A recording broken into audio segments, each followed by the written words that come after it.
আজকে ঘুম থেকে উঠে আসতে একটু দেরি হয়ে গেছে দেখা তোরা পিছনের বেঞ্চ গুলা দখল করে ফেলাইছস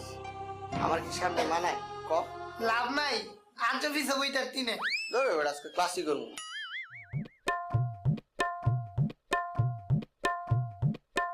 কিরে তুই না গেছলি গা আবার আইসস করে আর আমি তো বাসায় যাইতে নিছিলাম বুঝছস তারপর স্যারে কইলো কি আজকে পড়া নাকি পিছন বেঞ্চ থেকে ধরবো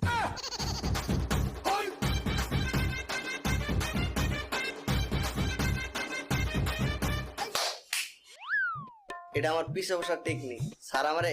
কিছুই কয়নি